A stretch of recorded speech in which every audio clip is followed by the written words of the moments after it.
সহিহ বুখারী কবরের আযাব অধ্যায় ৩ নম্বর হাদিস, আমাদের আয়েশা রাদিয়াল্লাহু তাআলা আনহার রিওয়ায়াত।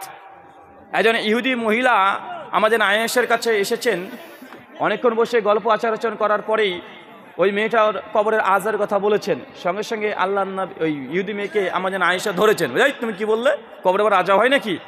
ধরে বেঁধে রেখে দিয়েছে আমাদের আয়েশা। আল্লাহ নবী আসছেন, তখন তাকে জিজ্ঞাসা করছে, আল্লাহ নবী এই ঘটনা ঘটেছে। আল্লাহ নবী বলছে ওই ইহুদি মেয়েটা ঠিক বলেছে।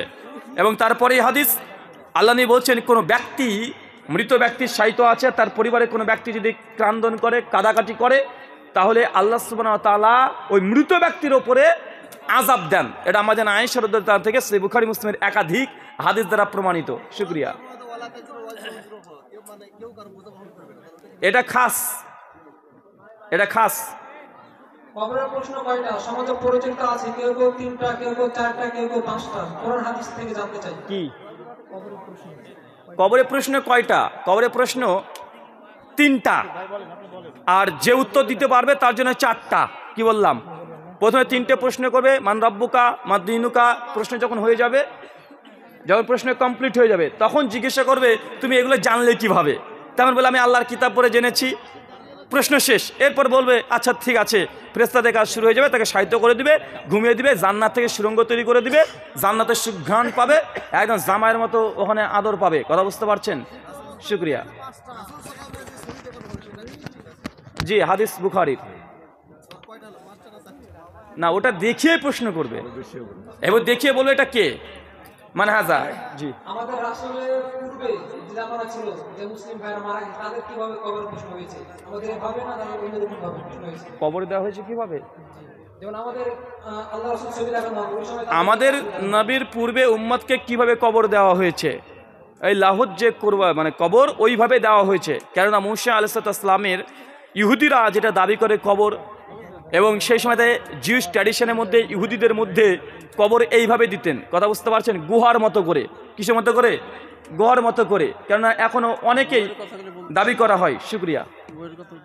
একজন বাচ্চা কত বছর পর্যন্ত মায়ের স্তনে দুধ পান করতে পারবে? বেশি দিন দুধ পান করার কারণে কি গুনাহ হবে?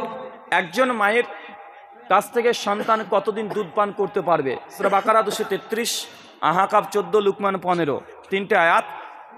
এটা একটা হক। 2 বছর, 2.5 বছর সর্বোচ্চ। 2.5 বছরের পরে যদি পান করে তাহলে হারাম না। কি বললাম? হারাম না। তবে মায়ের এটা হক না, ছেলের আর হক না। শাইখুল ইসলাম ইবনে তাইমিয়া রাহিমাহুল্লাহ মাজমুল ফাতাওয়ার মধ্যে বলেছেন, কেউ যদি 2.5 বছরের পরে কোনো সন্তান যদি দুধ পান করে, এটা সাধারণ খাবারের ন্যায় খাবার। কথা বুঝতে পারছেন? ভাত, চাল, ডাল যেমন দেয়, ঠিক এমন খাবার, কিন্তু এটা হক না। কেউ 2 বছরের আগে বাচ্চা দুধ পান করতে চায়, মা খেতে দেয় না, তাহলে এর জন্য মাকে ওই যে আযাব দেওয়া হবে। শুকরিয়া। শিয়াল কি মানুষের ভাষা বুঝতে পারে? শিয়ালকে গালি দিলে ফসল নষ্ট করে কেন? শিয়াল কি মানুষের ভাষা বুঝতে পারে? শিয়াল মানুষের ফসল নষ্ট করে কেন? আহারে প্রশ্ন। প্রত্যেকটা প্রাণীর তাদের বুঝার সামর্থ্য আছে। যেমন নবী সুলাইমান আলাইহিস সালামের সঙ্গে, দাউদ আলাইহিস সালামের সঙ্গে প্রকৃতির প্রাণীরা কথা বলতে পারতেন এবং তার ভাষা বুঝতেন, এবং তারা একে অপরের কথা বলা, এবং একজন যদি কুকুর লেজ লড়ায়, একজন কুকুর বুঝতে পারে কি চাচ্ছে। তাদের কথা বলা, তাদের ভাষা, এটা আলাদা। এবং একটা প্রাণী, সাধারণত কুকুর বা গৃহপালিত যেগুলো প্রাণী আছে, এরা মানুষের ভাষা বুঝে। কীরকম? মানে ওরা বুঝে নেয় যে আমার প্রভু বা আমার ব্যক্তি এই জিনিস করলে এই জিনিস করতে হয়। কথা বুঝতে পারছেন? এটা অভ্যাসে তারা বুঝে নেয়, সিগন্যাল এটা। শুকরিয়া। ইমাম সালাত কতটুকু দীর্ঘ করতে পারবে, এই বিষয়ে কোনো হাদিস আছে কি? কতটুকু সালাত দীর্ঘ করতে পারবে? ইমাম সালাত কতটুকু দীর্ঘ করতে পারবে? রিয়াদুস সালেহিন হাদিস 843, 40, 45 একটা অধ্যায় আছে, গুলুফিদ্দিন। আল্লাহ রাসূল সাল্লাল্লাহু আলাইহি ওয়াসাল্লাম একদিন সাহাবী, সম্ভবত আবু মুসা আশআরী রাদিয়াল্লাহু তাআলা আনহু, সালাত আদায় করাচ্ছেন, আর একজন সাহাবী এসে নামাজ পড়ছেন, আর খুব দীর্ঘ সালাত আদায় করছে, সূরা বাকারা ধরেছে। ওই সাহাবী দেখছে যে আরে রুকু করেই না, কিরাত করেই চলে যায়। ও মাস পরে সালাম ফিরে দিয়ে চলে গেছে মসজিদ থেকে। বাকি সাহাবী বলছে আরে ওই সাহাবী মুনাফিক হয়ে গেছে, মুনাফিক হয়ে গেছে। আল্লাহ নবীর কাছে গিয়ে ওই সাহাবী বলছে ইয়া রাসূলুল্লাহ, আমাকে সে বলছে মুনাফিক। অথচ আমি মুনাফিক না, আমি নামাজ পড়ি। কি হয়েছে? তখন বলছেন যে আপনার ওই সাহাবী ওই দীর্ঘক্ষণ ধরে নামাজ পড়াচ্ছিল, কিরাত করছিল, আমি মাঝপথে সালাম ফিরে দিয়ে চলে এসেছি, আমার জরুরি দরকার ছিল। আল্লাহ নবী তখন সঙ্গে সঙ্গে ওই সাহাবীকে বকা দিয়েছে যে ইমাম ছিলেন, যে তুমি কি মানুষের নামাজের মধ্যে বিঘ্ন ঘটাতে চাচ্ছ?